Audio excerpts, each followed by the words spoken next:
reckon, boy, this world can turn and whirl. Pull up a chair, talk it out with Bubba and Earl. A little laugh, little truth, let the stories unfurl. You're tuned to We Reckon with Bubba and Earl.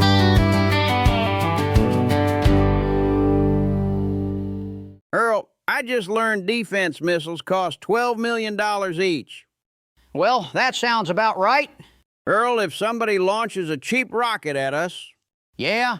Where are you going with this? What I'm driving at is, are we really shooting $12 million at it? Well, Bubba, the boys down at the flea market were chewing on this the other day, and based on that Budweiser-driven conversation, the answer is yes, that's basically the plan. Earl, I got a cheaper idea. That sentence just flat out scares me. Folks, welcome back to We Reckon, the podcast. The only show where global security gets discussed in two lawn chairs. Before we start, Earl, folks, go ahead and hit that like button. And subscribe. Because if this channel hits 1 million subscribers, then Bubba is going to throw his hat into the ring and run for some kind of elected sky defense position. That's right, and my first policy will be mandatory snack breaks. That might actually improve government efficiency, you know? Earl, we got a real expert with us today. One of them full metal jacket type fellas is going to talk to us about explosive stuff. Well, all right then, Bubba, who is this fella? Well, he is a retired military analyst and defense strategist. Please welcome Colonel Henry T. Staunchwater to our lawn chairs. Glad to be here, gentlemen. I'll do my best to keep this conversation within the laws of physics. Colonel, we are glad to have a distinguished service member like yourself join us. Now, I need you to explain something. Go ahead, Bubba. Why does a missile cost $12 million? I mean, I can get a variety pack of missiles from Pedro's Fireworks and Hubcap Emporium down on Winkler Street for $39.95.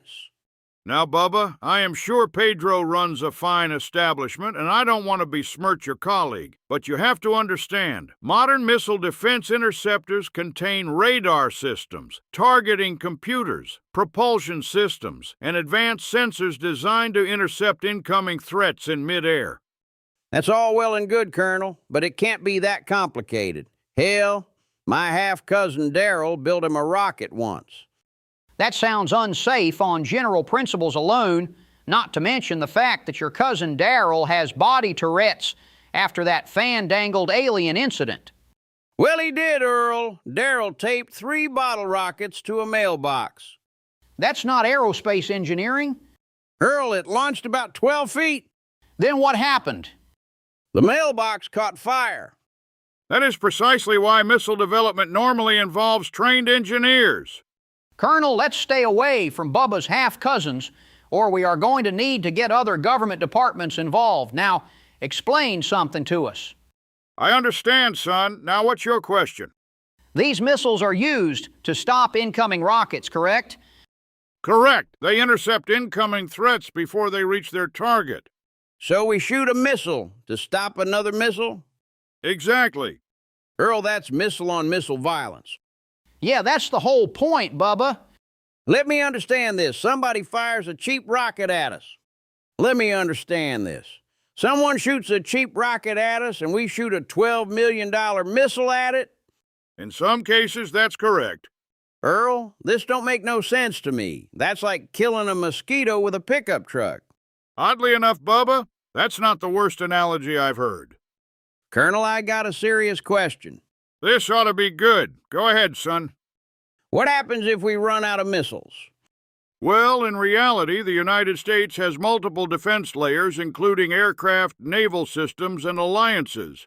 So there are backups and spares in a shed somewhere? Not exactly like that, Earl, but for the sake of time, we'll say that is the case. Earl, backups are important. Sorry, Colonel, Bubba likes backups. He keeps 3 flashlights because he loses the first 2. Colonel, I got a cheaper defense system for you. Of course you do. A pickup truck. Bad start. With a bed full of fireworks. Worse. and 2 leaf blowers. Why leaf blowers? To push the rockets away.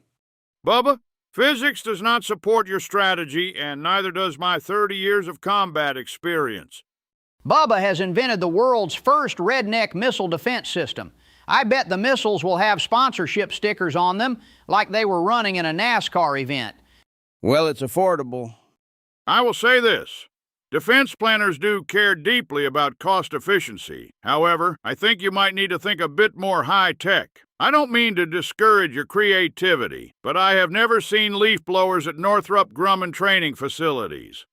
Colonel, don't worry about stifling Bubba's imagination. He is probably halfway to a Pentagon meeting in his mind. I should call them. Please don't.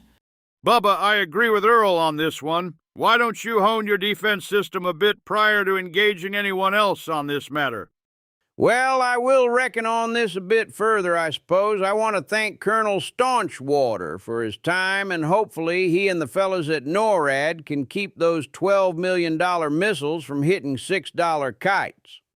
All right, folks, before we go, we need your help settling an argument. This is a Bubba versus Earl situation. If missiles cost $12 million each, and Bubba had to invent a cheaper defense system, Team Bubba says the solution is simple. Pickup truck, fireworks, 2 leaf blowers, and determination. Team Earl says radar system, strategy, and people who passed physics. Comment Team Bubba if you trust fireworks and confidence.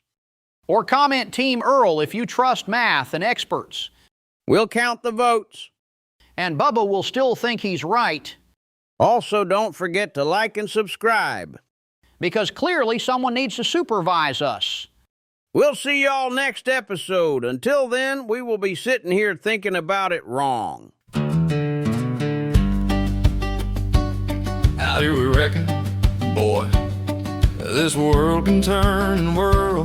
Pull up a chair, talk it out with Bubba and Earl. A little laugh, little truth, let the stories unfurl. You're tuned to We Reckon with Bubba and Earl.